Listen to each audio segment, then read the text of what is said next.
The 7 Years' War was fought between 1755 and 1764, the main conflict occurring in the 7-year period from 1756 to 1763. It involved most of the great powers of the time and affected Europe, North America, Central America, West Africa, India, and the Philippines. Considered as the greatest European war since the 30 Years' War of the 17th century, it once again split Europe into two coalitions, led by Great Britain and France, respectively. For the first time, aiming to curtail Britain and Prussia's ever-growing power, France formed a grand coalition of its own. In the historiography of some countries, the war is named after combatants in its respective theaters. The French and Indian War in the United States. In French-speaking Canada, it is known as the War of the Conquest, while it is called the 7 Years' War in English-speaking Canada. Pomeranian War, Third Carnatic War, and Third Silesian War. Conflict between Great Britain and France broke out in 1754 to 1755 when the British attacked disputed French positions in North America and seized hundreds of French merchant ships. Meanwhile, rising power Prussia was struggling with Austria for dominance within and outside the Holy Roman Empire in Central Europe. In 1756, the major powers switched partners. Realizing that war was imminent, Prussia preemptively struck Saxony and quickly overran it.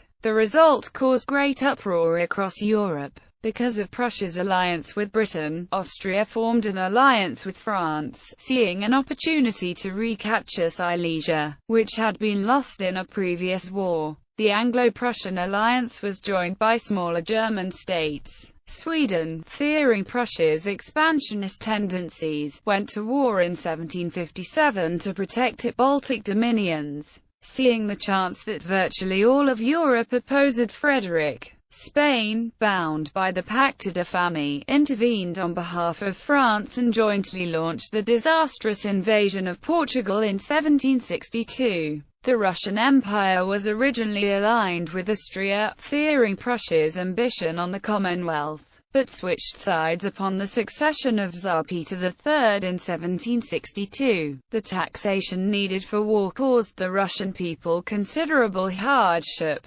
being added to the taxation of salt and alcohol begun by Empress Elizabeth in 1759 to complete her addition to the Winter Palace. Like Sweden, Russia concluded a separate peace with Prussia. The war ended with the Treaty of Paris between France, Spain and Great Britain and the Treaty of Hubert-Husberg between Saxony, Austria and Prussia. In 1763, it was characterized in Europe by sieges and arson of towns as well as open battles with extremely heavy losses. The war was successful for Great Britain, which gained complete supremacy over the French in North America and India, earning the status as the world's predominant power. In Europe the war began disastrously for Prussia, but a combination of good luck and successful strategy saw King Frederick the Great manage to retrieve the Prussian position and achieve the status quo ante bellum, and saw Prussia ascend as a new European great power. The involvement of Portugal, Spain and Sweden did not return them to their former status as great powers.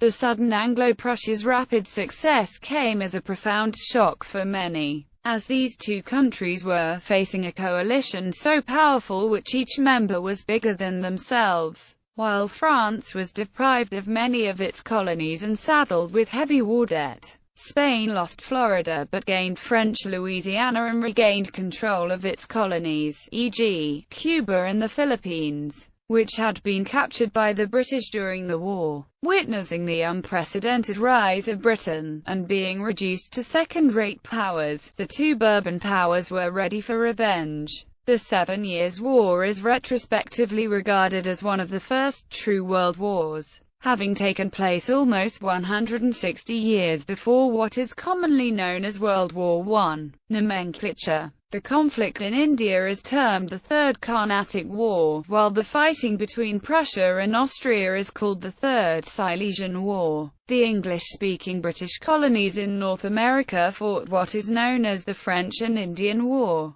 Swedish historiography uses the name Pommerska kriget, as Swedish involvement was limited to Pomerania in northern central Germany. The war has been described as the First World War, although this label was also given to various earlier conflicts like the 80 Years' War, the 30 Years' War, the War of the Spanish Succession and the War of the Austrian Succession, and to later conflicts like the Napoleonic Wars, termed the Second Hundred Years' War, in order to describe the almost continuous level of worldwide conflict during the entire 18th century. Different from the more famous and compact struggle of the 14th century. Background. In Europe, in the War of the Austrian Succession, which had lasted from 1740 to 1748, King Frederick II of Prussia, known as Frederick the Great, had seized the prosperous province of Silesia from Austria. Empress Maria Theresa of Austria had signed the Treaty of Aix-la-Chapelle in 1748 in order to gain time to rebuild her military forces and forge new alliances, which she did with remarkable success. In 1756, Austria was making military preparations for war with Prussia, and pursuing an alliance with Russia for this purpose. The Austrian army had been overhauled along the lines of the Prussian system. Maria Theresa, whose knowledge of military affairs might have shamed many of her generals, had pressed relentlessly for reform. Her interest in the welfare of the soldiers had gained her their unqualified respect. Austria had suffered several humiliating defeats by Prussia in the previous war, and, strongly dissatisfied with the limited help she had received from the British, Maria Theresa now saw Russia and France as allies who could help her retake Silesia and check Prussia's expansion. Prussia's only major assistance came from Great Britain, its newfound ally, whose reigning dynasty saw its ancestral Hanoverian possessions in Germany being threatened by France. In many respects, the two Allied powers' forces complemented each other excellently.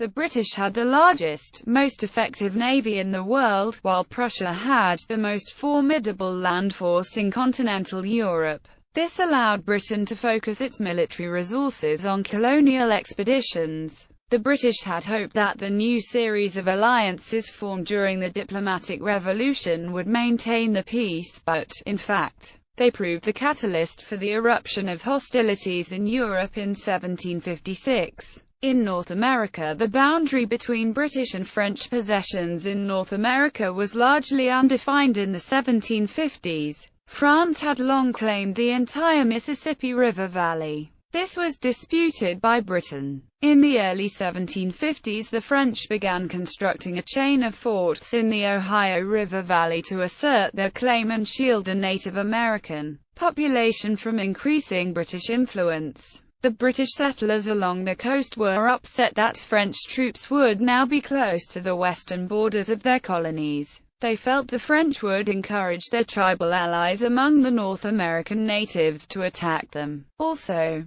the British settlers wanted access to the fertile land of the Ohio River Valley for the new settlers that were flooding into the British colonies, seeking farmland. The most important French fort planned was intended to occupy a position at the forks, where the Allegheny and Monongahela rivers meet to form the Ohio River. Peaceful British attempts to halt this fort construction were unsuccessful, and the French proceeded to build the fort they named Fort Duquesne. British colonial militia from Virginia were then sent to drive them out.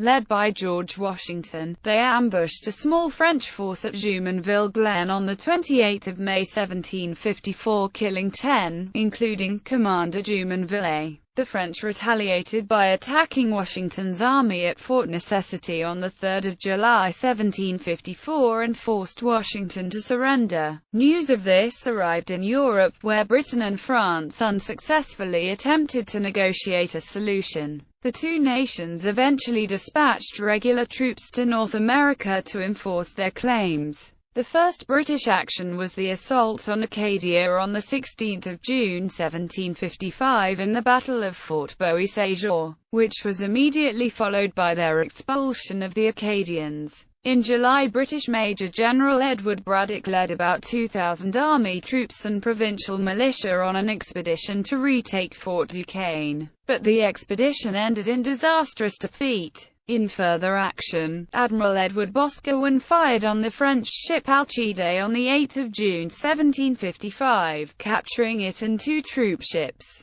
In September 1755, French and British troops met in the inconclusive Battle of Lake George. The British also harassed French shipping beginning in August 1755, seizing hundreds of ships and capturing thousands of merchant seamen while the two nations were nominally at peace. Incensed, France prepared to attack Minorca and Hanover, whose elector was also the King of Great Britain. Britain concluded a treaty whereby Prussia agreed to protect Hanover. In response, France concluded an alliance with Austria, its longtime enemy, an event known as the Diplomatic Revolution. Strategies. For much of the 18th century, France approached its wars in the same way. It would let colonies defend themselves or would offer only minimal help, anticipating that fights for the colonies would most likely be lost anyway. This strategy was to a degree forced upon France. Geography, coupled with the superiority of the British Navy, made it difficult for the French Navy to provide significant supplies and support to French colonies. Similarly, several long land borders made an effective domestic army imperative for any French ruler. Given these military necessities, the French government, unsurprisingly, based its strategy overwhelmingly on the army in Europe. It would keep most of its army on the continent, hoping for victories closer to home. The plan was to fight to the end of hostilities and then, in treaty negotiations, to trade territorial acquisitions in Europe to regain lost overseas possessions. This approach did not succeed, as the colonies were indeed lost. Much of the European war went well. By its end, however, France had few counterbalancing European successes. The British, by inclination as well as for practical reasons, had tended to avoid large-scale commitments of troops on the continent. They sought to offset the disadvantage of this in Europe by allying themselves with one or more continental powers whose interests were antithetical to those of their enemies,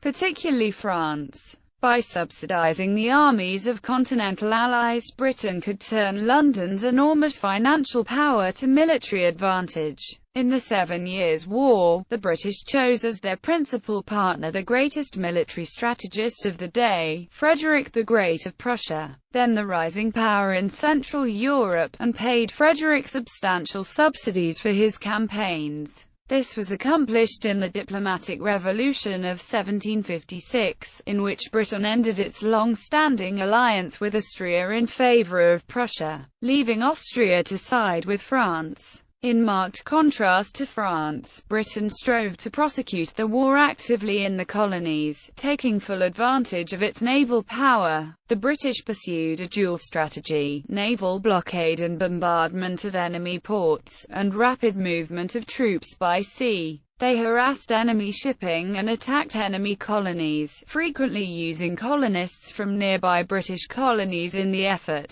The Russians and the Austrians were determined to reduce the power of Prussia, the new threat on their doorstep. Along with France, they agreed in 1756 to mutual defense and an attack by Austria and Russia on Prussia, subsidized by France.